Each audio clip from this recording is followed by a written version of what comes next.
In Uncharted 2's initial arrangement, Naughty Dog burns through no time, tossing treasure tracker Nathan Drake into danger. Just this time, he isn't the impenetrable hero we knew from the primary experience. Beaten, bloodied, and left for dead, he's been refined. The passionate tone is drawing in and amazing. However, this initial grouping isn't a film to watch anxiously. It's interactivity, and you're controlling Nathan in an almost oblivious state. The gap isolating computer games and movies is far-reaching, however minutes like this one unite them. I'm not saying games ought to be films or the other way around, yet investigating characters in various conditions, enthusiastic or physical, can open the entryways for more powerful narrating and interactivity in games. Unfamiliar 2 is a demonstration of this thought. Large numbers of these interactivity minutes drain straightforwardly out of the story breaks.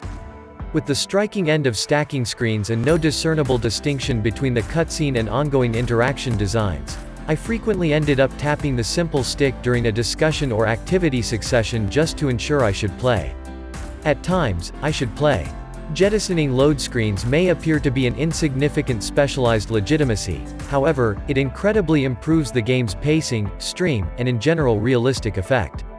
Without skirting a beat, this experience moves like a stone pursuing Indiana Jones, getting energy and bobbing erratically consistently. Mischievous Dog's copyists wrote an entrancing, firmly twisted secret fixated on Marco Polo's Lost Armada. The set pieces going with this story convey the feeling of marvelous disclosure and are instrumental in developing both the characters and interactivity. Nathan, who is voiced splendidly by gaming vet Nolan North, turns in quite possibly the most convincing exhibitions I've seen from a game character. His feelings are completely settled, and his comic planning is right on the money, regularly achieving enormous giggles in distressing circumstances.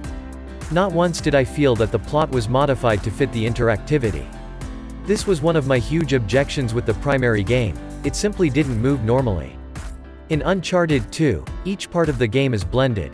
The conditions players navigate epitomize a more elevated level of authenticity, which means you will not see man-made hindrances situated deliberately for a gunfight in a rich wilderness.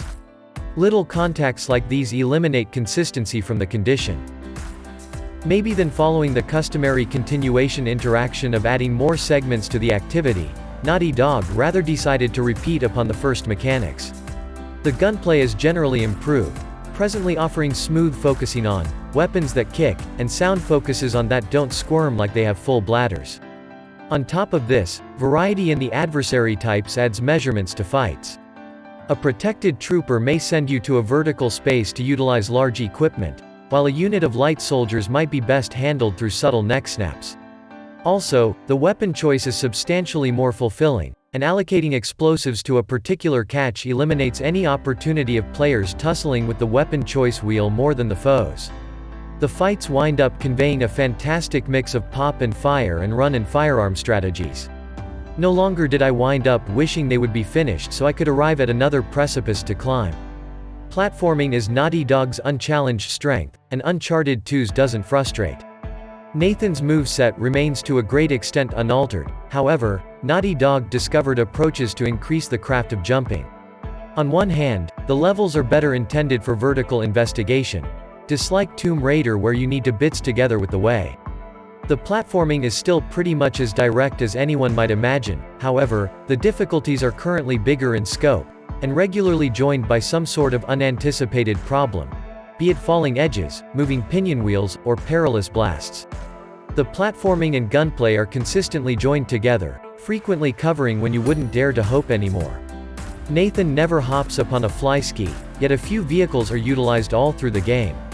Trucks make one of the game's most essential gunfights, and a train turns into the focal point to quite possibly the most energizing levels I've found in an activity game. Wicked Dog's Authority Ridiculous 3 equipment is confirmed most in Uncharted 2's visuals. A stunning degree of authenticity is accomplished in both the characters and universes. I was unable to discover a surface with a flaw or an activity that looked ridiculous. I regularly ended up wondering about the littlest of subtleties, similar to the way light skips off rocks or how banners blow in the breeze. With the activity moving at a fevered pitch, it's difficult to absorb every one of the subtleties, however, they are there, even in the furthest corners a great many people won't probably ever wander into. Unfamiliar 2 is a masterstroke of game creation. This is the executioner application PlayStation 3 proprietors have been sitting tight for, and I'd even be saying this without the extraordinary serious and community multiplayer, see sidebar. Given the intricacy of the character connections, I encourage players to play the first game before wandering into the spin-off. A portion of the jokes and references crash and burn on the off chance that you don't have the information on Nathan's past abuses. Unknown 2 is a ringing demonstration of the force of the two games and narrating. It pulls you in, keeps you drew in, and finishes up with a booming bang.